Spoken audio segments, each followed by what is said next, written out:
तो देखिए, अगर इस प्रकार का प्रश्न अगर आपके एग्जाम में आ जाते हैं तो आप इसे कैसे सॉल्व करेंगे। बिल्कुल आसान है, आप लोग बस देखिए। सबसे पहले तो आपको जो संख्या दिया हुआ है उसको आपको पहले लिख लेना। 76 है, उसके बाद 48 है, और उसके बाद 84 है, और उसके बाद 66 है, प्लस 70 है, और प्लस 64 है, और बट्टा में आपको कर देना 1 2 3 4 5 6 से भाग दे देना। ठीक है। अब बोलोगे कि सर आपने ऐसा क्यों किए, क्योंकि औसत का मतलब ही होता है दोस्तों कि कुल प्रेक्षणों की योग और बटा में कुल प्रेक्षणों की संख्या, अर्थात कुल राशियों का योग बटा में कुल राशियों की संख्या होता है। तो यहाँ पे जितना राशि दिया गया था, जितना संख्या दिया गया था, सभी को जोड़ दिए, उसके बाद गिन के जितना संख्या आया उससे भाग दे दिए। तो 1 2 3 4 5 6 गिनने के बाद 6 प्राप्त होता है, तो हमने 6 से क्या कर दिए, भाग दे दिए। अब आप इसे सिंपल क्या करेंगे, जोड़िए। 4 में 0 जोड़ेंगे 4, 6 4 10, 10 4 14, 14 8 22, और 22 और 6 कितना हो गया, 22 6 28 के 8, यहाँ पे 7 6 7 13, 6 19, 19 8 कितना हो गया दोस्तों, 27, 27 और 31, और 31 और 7 कितना हो गया दोस्तों, 38, और 38 और 2 40, 408 बट्टा में कितना हो गया दोस्तों, 6 हो गया। यहाँ से आप देखिए 6 छक्का के यहाँ पे क्या हो जाएगा, 36, 36 में 40 में से 36 जाएगा, बचेगा 4, 4 8 कितना हो गया, 48, 6 अठे के 48, अर्थात 68 जो हो गया वो आपका आंसर हो गया। तो आप देख सकते हैं कि ऑप्शन नंबर कितना में 68 है, तो ऑप्शन नंबर यहाँ पे बी देखिए 68 करेक्ट आंसर है। तो इस प्रकार आप सॉल्व कर लेंगे सभी प्रश्नों को। तो इस प्रकार का जितने भी प्रश्न आएगा अब आपसे नहीं छूटने वाला है। चलिए अगले प्रश्न की ओर हम लोग बढ़ते हैं। देखिए हमारा सेकंड प्रश्न, पहला प्रश्न तो हो गया, हमारा सेकंड प्रश्न आपको स्क्रीन पे दिखाई दे रहा होगा। हमारा सेकंड प्रश्न है, कहता प्रथम 100 धन पूर्णांकों का औसत कितना है। प्रथम 100 धन पूर्णांकों का औसत कितना है। पहला जो प्रश्न था दोस्तों, ये आप लोग बोलेंगे कि ये तो बच्चा वाला क्वेश्चन है, बच्चा वाला है, लेकिन ये प्रश्न एसएससी परीक्षा 2010 में पूछा गया है, तो इसे आप लोग बिल्कुल भी नज़रअंदाज नहीं करेंगे। हमारा सेकंड प्रश्न कह रहा कि प्रथम 100 धन पूर्णांकों का औसत कितना है। क्या बोल रहा है दोस्तों, प्रथम 100 धन पूर्णांकों का औसत। प्रथम कहने का मतलब होता है 1 से, यानी 1 प्लस में कितना, 100 तक, 1 से लेकर 100 तक। अब बट्टा में कर देंगे 2, बराबर में कितना हो जाएगा, 100 और 1 कितना होता है दोस्तों, 101 बट्टा में 2, तो ये आपका आंसर क्या हो जाएगा, 50 पॉइंट कितना हो जाएगा दोस्तों, 5। ऑप्शन नंबर सी है जो करेक्ट है, 50.5। कैसे हमने किए, प्रथम 100 धन पूर्णांक, प्रथम 100 धन पूर्णांक कहने का मतलब 1 + 2 + 3, 1 से लेके 100 तक। अब यहाँ पे देखिए हमने इसमें क्या किए कि पहली संख्या ले लिया, पहली संख्या हमारा 1 आता क्योंकि धन पूर्णांक यहीं से शुरू होता प्रथम, और अंतिम संख्या कह रहा 100 तक, तो 100 यानी लास्ट संख्या 100 हो गया, यानी प्रथम संख्या और अंतिम संख्या। अब बट्टा में कर देंगे 2। कब करेंगे, जब दोनों संख्याओं की, यानी जितने भी संख्या, सभी संख्याओं का अंतर समान हो। यहाँ पे देखिए 2 में से 1 जाएगा 1, 3 में से 2 जाएगा 1, 4 में से 3 जाएगा 1, अर्थात हर कंडीशन में अंतर समान आएगा। तब इसके लिए एक तरीका है दोस्तों कि प्रथम संख्या और प्लस लास्ट संख्या कर दीजिए, अब बट्टा में 2 कर दीजिए, जितना आंसर आएगा वही आपका औसत हो जाएगा। इसीलिए ऑप्शन नंबर सी है जो करेक्ट आंसर है। तो उम्मीद है कि ये भी आप लोग समझ। हमारा थर्ड नंबर प्रश्न कहता प्रथम 9 अभाज्य संख्याओं का औसत कितना है। प्रथम 9 अभाज्य संख्याओं का औसत कितना है, ये प्रश्न दोस्तों आपका होटल मैनेजमेंट परीक्षा 2009 में पूछा गया है। क्या प्रश्न है कि प्रथम 9 अभाज्य संख्याओं का औसत कितना है। अभाज्य का मतलब आप जानते होंगे दोस्तों, पहला जो अभाज्य संख्या है, गणित के लैंग्वेज में अगर हम लोग आते हैं तो पहली अभाज्य संख्या 2 होता है, एक अभाज्य संख्या नहीं है। 2 के बाद 3 आता है, 3 के बाद 5 आता है, 5 के बाद 7 आता है, 7 के बाद 9 नहीं, 9 विषम संख्या। अभाज्य कहने का मतलब क्या होता है दोस्तों कि या तो वो संख्या 1 से कटेगा, यानी 1 से वो पूरी तरीके से विभाजित हो जाएगा, या फिर स्वयं से। तो 2 3 5 7 11 13 15 और कितना बोल रहा है 9, 15 के बाद हो जाएगा 17, 17 के बाद हो जाएगा 15 नहीं है 13 के बाद हो जाएगा कितना दोस्तों 17, 17 के बाद हो जाएगा 19, 19 के बाद 21 भी नहीं 23 है, ठीक है 23। कितना हो गया 1 2 3 4 5 6 7 8 9, 23 हो गया। अब कहता कि प्रथम 9 अभाज्य संख्याओं का औसत कितना है, तो इन सभी को क्या करना है हमें ऐड कर लेना है, ऐड कर लेना है, ऐड कर लिए, ऐड कर लिए, ऐड करने के बाद कितना बोल रहा है कितना संख्या 9 है। आप क्या करिए इसको सिंपली आप लोग क्या कर लीजिए जोड़ लीजिए। यहाँ से देखिए ये 19 है तो 1 पर 9 19 हो गया। जब आप क्या करेंगे 2 3 5 7 11 13 17 19 23 और 9 को जो और 23 को जोड़ेंगे यानी इतना ऊपर वाले को जोड़ेंगे तो कितना आ जाएगा 100, अब बट्टा में ये वाला 9। जब 100 में 9 से भाग देंगे तो क्या आ जाएगा दोस्तों आपका जो ऑप्शन नंबर यानी 11.1/9 आपका आंसर आ जाएगा। ऑप्शन नंबर डी है जो करेक्ट आंसर है। तो ये सब में क्या कुछ नहीं करना, बोल रहा 9 अभाज्य संख्या तो 9 अभाज्य संख्या हमने लिख दिया। बस आपको बेसिक पता होना चाहिए दोस्तों कि अभाज्य संख्या किसे कहते हैं, ठीक है। तो चलिए आगे की प्रश्नों की ओर हम लोग बढ़ते हैं। हमारा अगला प्रश्न क्या कहता है, देखिए चौथा नंबर हमारा प्रश्न क्या कहता है कि प्रथम 10 समप्राकृत संख्याओं का औसत कितना है। प्रथम 10 समप्राकृत संख्याओं का औसत कितना है। अब कितना बच्चा क्या करेंगे 1 से लेकर और 10 तक कर देंगे या फिर 2 से लेकर और 10 तक करके यानी 2 और प्लस में 10 और बट्टा में 2 कर देंगे और आंसर बता देंगे, जो कि सरासर क्या है दोस्तों गलत है। यहाँ पे बोल रहा है सम संख्या, तो सम संख्या का डिफरेंस 2 का होता है दोस्तों। तो पहली जो सम संख्या है वो है 2 है, 4 है, 6 है और ऐसा ही करते कहाँ तक जाएगा 10 सम संख्या बोल रहा है। तो 10 सम संख्या होने के लिए कितना होना चाहिए 20, लास्ट संख्या कितना 20।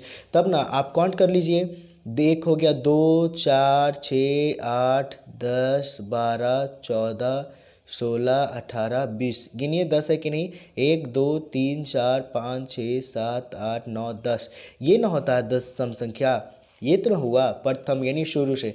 तो प्रथम बोल रहा है 2 से और लास्ट बोल रहा है 20 तक, यानी कि प्रथम संख्या 2 अब प्लस कितना हो गया 20 हो गया।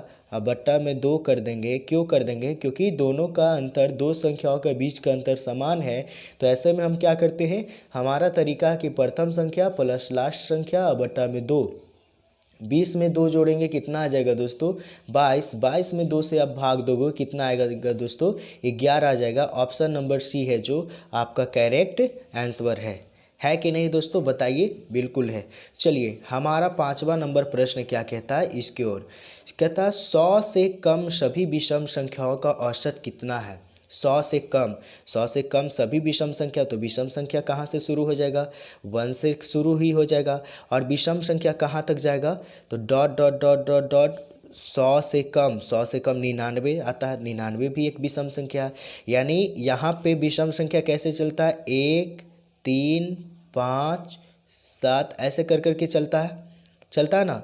तो यहाँ पे क्या होता है कि दोनों के बीच दोनों संख्याओं के बीच का जो अंतर है वो कितना है दोस्तों समान है, अर्थात बराबर आ रहा है। इसलिए हम क्या करेंगे कि पहली संख्या बट्टा में लास्ट वाला संख्या अब बट्टा में कर देंगे 2, तो ये कितना हो जाएगा 99 में एक जोड़ेंगे 100, 100 बट्टा में 2 करेंगे कितना आ जाएगा दोस्तों 50।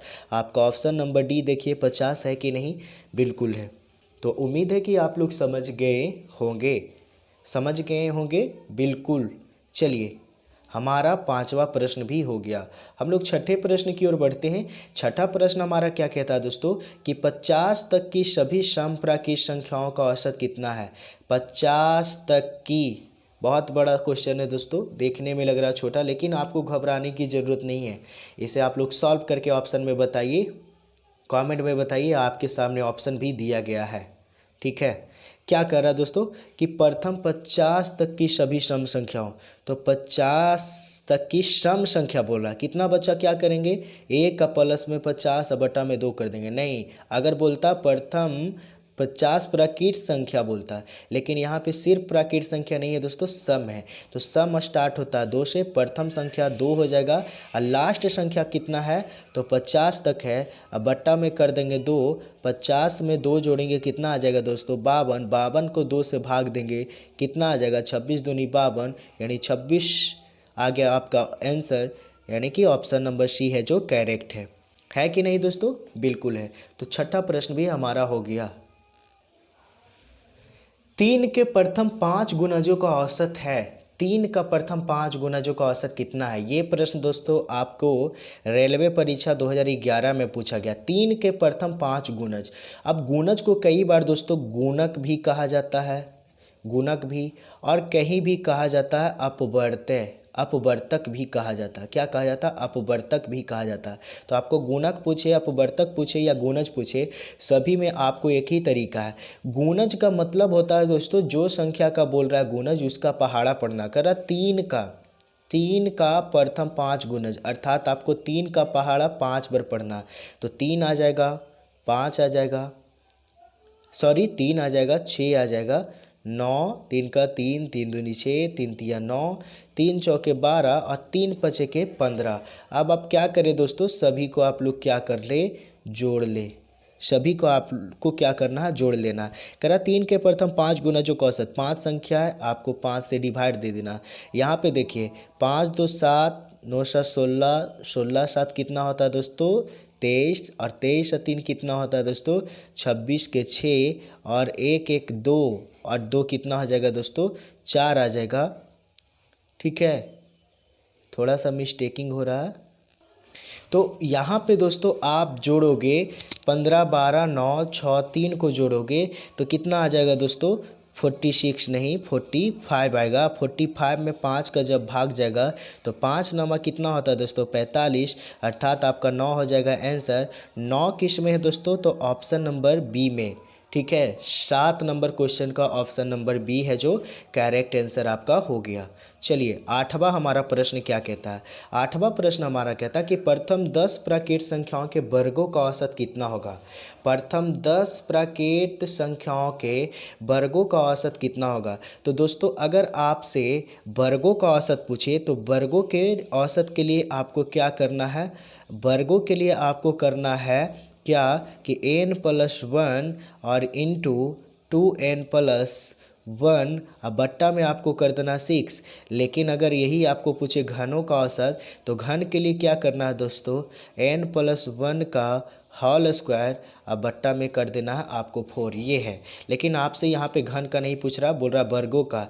तो बोल रहा 10, तो यानी n हमारा हो गया 10, तो यहाँ पे 10 +1 और इंटू 2n, तो 2 और n के जगह कितना है दोस्तों 10 है, अर्थात 2 × 10 + 1, अब बट्टा में कर देना 6। ये 10 + 1 कितना हो जाएगा दोस्तों 11, और ये कितना हो गया 10 दूनी 20 और 1 21, 21 बट्टा में 6, ये कितना हो जाएगा दोस्तों, ये कट कर छोटा हो जाएगा।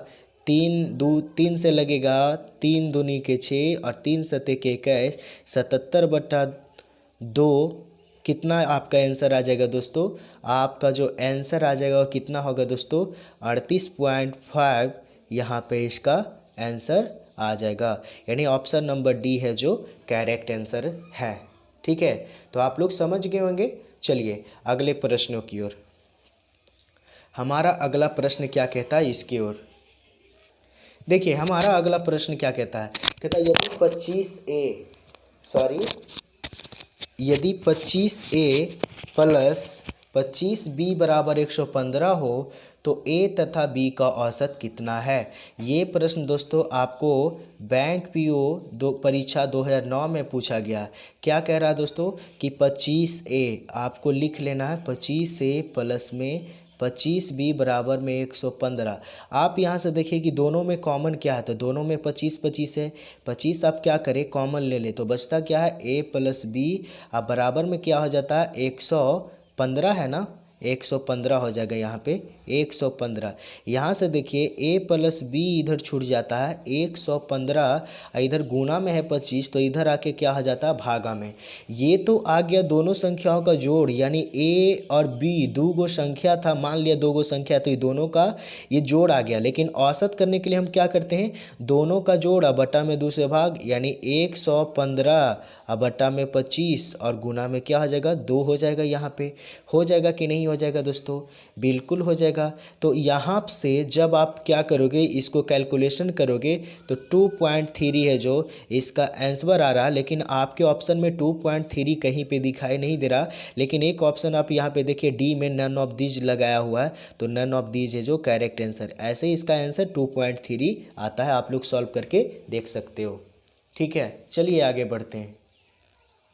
चलिए हमारा 10वां नंबर जो प्रश्न है, कहता 5 संख्याओं का औसत 10 है, कौन सी संख्या उसमें जोड़ी जाए कि औसत 12 हो जाए। ठीक है, क्या कह रहा है दोस्तों कि 5 संख्याओं का औसत 12 है, तो इस कुल संख्याओं का जो परिणाम होगा वो कितना हो जाएगा, 5 गुने 10 अर्थात 50 यहाँ पे हो गया। ठीक है, बोल रहा है कौन सी संख्या जोड़ी जाए। मान लिया एक से संख्या जोड़ी जाए, तो पहले 5 गो था, अब एक से नाम का एक और व्यक्ति आ जाए या फिर एक से नाम का और कोई संख्या आ जाए, तो अब संख्या कितना हो गया 6 हो गया, और जिससे क्या हो जाता है, जिससे औसत क्या हो जाता है 12 हो जाए। ठीक है, 5 संख्याओं का औसत कितना है, यहाँ पे 10 है। अब कहता 12 यानी छठा जो संख्या आ जाता है, छठा संख्या आने से औसत 12 हो जाता है, तो इसका कुल परिणाम कितना हो जाता है, तो 6 गुने 12 जब हम करेंगे तो कितना आ जाएगा 72। अभी दोनों का बीच का अंतर अब जब आप करोगे कितना आ जाएगा दोस्तों, 22 आ जाएगा। ऑप्शन नंबर सी कितना है 22 करेक्ट आंसर है। 10वां नंबर भी प्रश्न आपको देख लिए। तो आपको इसमें क्या करना होता है दोस्तों कि जो संख्या दिया गया है, बोल रहा है 5 संख्याओं का औसत, तो 5 गुने 10 जो औसत दिया गया उसमें गुना कर देंगे, इससे सही जो संख्या होगा वो निकल जाएगा, यानी पांचों संख्याओं का योग निकल जाएगा। उसके बाद 12 संख्या यानी कि छठा संख्या जुड़ जाने से उसका औसत 12, तो 6 गुने 12 कर दिए, 12 छक्का कितना होता है 72, 72 में से जब 50 को घटाते हैं 22 जो आ जाता है आपका करेक्ट आंसर आ जाता है। चलिए 11 नंबर हमारा प्रश्न क्या कहता है, कहता है यदि 7 क्रमागत संख्याओं का औसत, यदि 7 क्रमागत संख्याओं का औसत 33 हो तो इनमें से बड़ी संख्या कौन सी है। 7 क्रमागत बोल रहा है, नहीं सम बोल रहा है, नहीं विषम बोल रहा है। तो 7 क्रमागत के लिए आपको क्या करना है, 7 गो बॉक्स बना लेना, 1 बॉक्स, 2 बॉक्स, 3, 4, 5, 6, 7। 7 में कह रहा क्या कि 7 क्रमागत संख्याओं का औसत 33 है। एक बात आप लोग जान लीजिए दोस्तों, औसत का मतलब होता माध्य, माध्य बोली तो बीच वाला, तो बीच वाला कहने का मतलब है कि 3 तो इधर हो गया, 3 इधर हो गया, बीच में बचता कौन है, ये वाला बचता। तो इसका मान है कितना दोस्तों, इसका मान है 33। तो 33 के बाद इधर हो जाएगा 34, 35, 36, 33 के पहले 32, 31 और 30। अब आपसे प्रश्न क्या पूछ रहा, कह रहा सबसे बड़ी संख्या कौन सी है, तो सबसे बड़ी संख्या लास्ट वाला होगा, यानी 36 है जो क्या हो गया आपका right answer option number D. लेकिन ये तो हुआ दोस्तों, ये ट्रिक से हुआ। अगर हम इसको मेथड से बनाने की बात करें तो आपको क्या करना कि प्रथम 7 संख्या लिख लेना, प्रथम 7 क्रमागत संख्या। तो पहला लिख लेंगे x लिख लेंगे प्लस x प्लस 1 हो जाएगा, फिर x प्लस 2 हो जाएगा, x प्लस 3 हो जाएगा, x प्लस 4 हो जाएगा, x प्लस 5, x प्लस 6 तक जाएंगे तो ये हो जाएगा 7 गो। उसके बाद 7 से भाग दे देना है। अब बराबर में इसका औसत दिया गया 33। ठीक है, इसको बाई क्रॉस कर देंगे और इससे x का मान निकल जाएगा। x का मान निकलेगा वो हमारा आएगा ये वाला औसत वाला। ठीक है, उसके बाद यहाँ पे आप भर के उसके बाद आगे का संख्या और पीछे का, यानी एक बार बढ़ती की ओर लिखना और एक बार औसत से इधर घटती की ओर। तो ऐसे भी आप लोग इसको कर सकते हैं। उम्मीद है कि आप लोग समझ गए। चलिए अगला हमारा प्रश्न क्या कहता है, इसकी ओर गौर करते हैं। देखिए अगला हमारा प्रश्न कह रहा है कि 4 क्रमागत सम संख्याओं का औसत 27 है। यहाँ पे देखिए बोल दिया है 4 क्रमागत सम संख्या बोल रहा है, तो यहाँ पे आपको गड़बड़ होगा। 4 क्रमागत बोल रहा है, बिल्कुल घबराने की नहीं है। 1 हो गया, 1 बॉक्स हो गया, 2 हो गया, 3 हो गया, 4 हो गया। चार क्रमागत सम संख्याओं का औसत कितना है दोस्तों? 27 है। तो 27 है जो इसमें और इन दोनों के बीच में आएगा ना, बिल्कुल आएगा। तो यहाँ पे 27 ये हो गया, तो यहाँ पे क्या हो जाएगा? 28 हो जाएगा, ये 29 हो जाएगा, और यहाँ पे ये कितना हो जाएगा?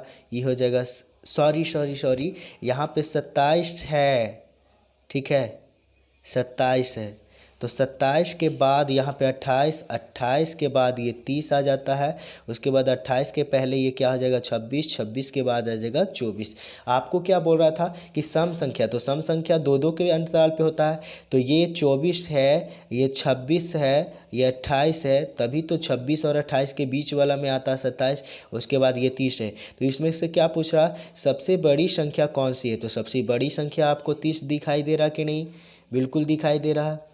ऑप्शन नंबर क्या है दोस्तों? बी है जो करेक्ट आंसर है कि नहीं? आपको कन्फ्यूजन होने की जरूरत नहीं है। ई दिया गया है, औसत दिया गया, तो अब एवरेज होता है बीच वाला संख्या। तो बीच में यानी इधर दो, इसमें तो बीच वाला कोई होता नहीं। जैसे यहाँ पे देखिए, इधर 3, एक बीच में रह जाता, लेकिन 7 था तो हो गया, लेकिन वो प्रश्न अलग है। इसमें आपको क्या रहेगा कि अगर सम रहेगा तो औसत दिया हुआ रहेगा विषम में, और अगर विषम पूछेगा तो औसत दिया हुआ रहेगा सम में। तो आपको यही तरीका अपनाना है कि ये जो औसत होगा ये बीच वाला दो संख्याओं में ऐसे तीर लगा देना है, और इधर इससे क्या करना है कि 27 के बाद वाला संख्या लिख देना 28, 28 के पहले 26, 26 के पहले 24, 28 के बाद 30, ठीक है, ये आपको कर देना। तो उम्मीद है कि आप लोग समझ गए होंगे। तो देखिए 13 नंबर प्रश्न क्या कहता है? कहता सतत 5 विषम संख्याओं का औसत 95 है, अवरोही क्रम में चौथी संख्या कौन सी है? देखिए सतत बोले, क्रमिक बोले, लगातार बोले, तीनों का मतलब एक ही होता है। सतत का मतलब भी होता है लगातार, क्रमिक का मतलब भी लगातार, और लगातार का मतलब भी लगातार। यहाँ पे बोल रहा सतत 5 विषम संख्याओं का औसत कितना है? 95 है। तो 5 को विषम संख्या, यहाँ पे 1 हो गया, यहाँ पे 2 हो गया, यहाँ पे 3 हो गया, यहाँ पे 4 हो गया, यहाँ पे 5 हो गया। तो यहाँ पे दिया गया कि 95 है, 5 विषम संख्या। देखिए यहाँ पे 5 विषम संख्या है, तो यहाँ पे 2 तो इधर हो गया, 2 इधर, बीच में ये 95, तो इसका औसत दिया गया है 95। तो ये वाला जो संख्या हो गया 95। अब करा अवरोही क्रम में चौथी संख्या कौन सी है? ये प्रश्न दोस्तों बैंक पीओ 2009 में पूछा गया है। अब यहाँ पे अवरोही का मतलब और आरोही का मतलब बच्चा कंफ्यूज हो जाते हैं। आरोही का मतलब होता है, आरोही का मतलब आरोही, आरोही में कितने शब्द है? 1 2 3, 3 लेटर है। अवरोही अगर हम लोग लिखते हैं, ये देसी जुगाड़ है दोस्तों। अगर ये कॉन्सेप्ट आप समझ गए, आरोही अवरोही में आप कभी नहीं कंफ्यूज होंगे। 1 2 3 4, 4 वर्ण है यहाँ पे 4 नंबर आता है, यहाँ पे ये 3 नंबर, 1 2 3, आ 1 रो 2 ही 3, यानी 3। तो आरोही का मतलब होता है कि बढ़ते क्रम। तो बढ़ते क्रम कहने का मतलब होता है कि सबसे नीचे से शुरू करते हैं, इधर से 1 2 3 4 5 6 ऐसे शुरू करते हैं। लेकिन अवरोही का मतलब होता है कि घटते क्रम में बड़ा से छोटा। जैसे 98 रहेगा तो 98 के बाद 97, 97 के बाद 96, ऐसे करके घटेंगे हम लोग, ठीक है।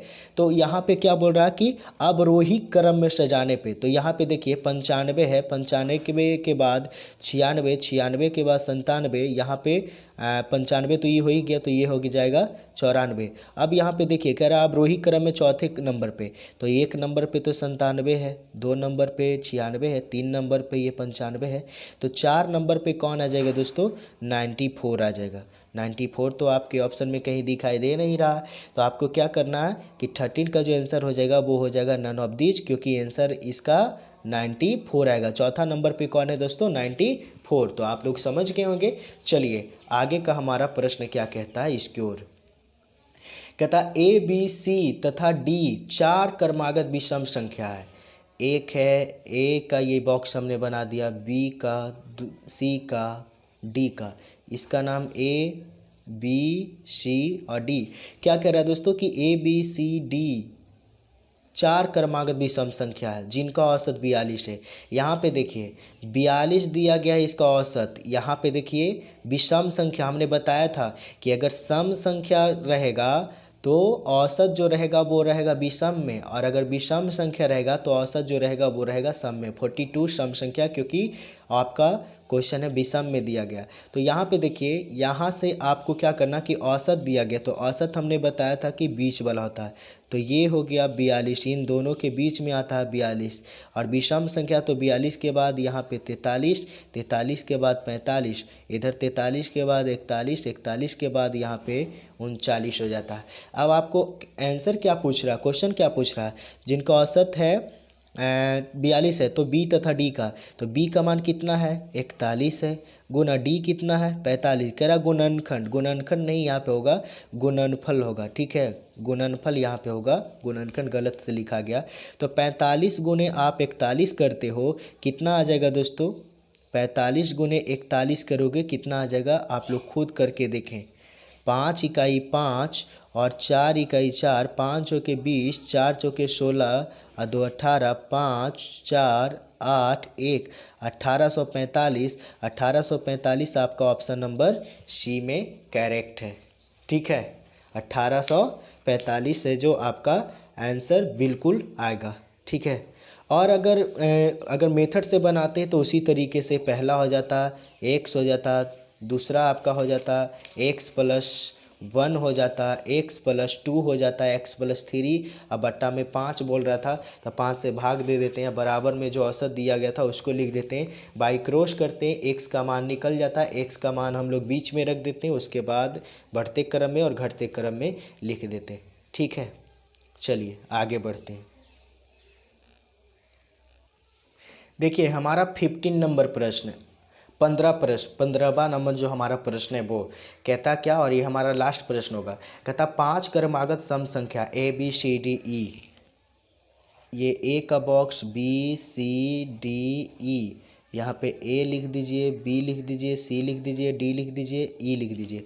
कहता 5 क्रमागत सम संख्याओं का औसत कितना है दोस्तों, 66 है, कितना है औसत 66 है। तो यहाँ से आपको कुछ भी नहीं करना है, 1 2 यानी ई दोनों अलग बीच में बच गए, तो सी हो गया 66, 66 जो होगा वो सी का औसत है, यानी सी का वैल्यू 66 है, ये बीच वाला क्योंकि औसत होता है। तो कहता B/E, तो यहाँ पे सम संख्या, तो 66 के बाद कितना हो जाएगा 68, 68 के बाद 70, 66 के पहले 64, 64 के पहले 62। तो क्या बोल रहा है दोस्तों कि तो B/E का गुणनफल, तब B कितना है 64 है, E कितना है 70 है, गुना कर दीजिए, 70 गुने 64 करोगे कितना आ जाएगा 0, 7 चौके 28, 0 और 7 छक्का कितना हो जाएगा दोस्तों 42, 0 8 2 2 4 4 की 4, 4480, 4400 कितना आता है दोस्तों 80 आता है, जो कि आपके ऑप्शन में नहीं है, अर्थात ऑप्शन नंबर ई जो है यहाँ पे देखिए नन ऑफ दीज है जो आपका आंसर हो जाएगा, क्योंकि आपका आंसर जो करेक्ट आ रहा है वो आ रहा है 4480। तो दोस्तों उम्मीद है कि आपको समझ में आ गया होगा।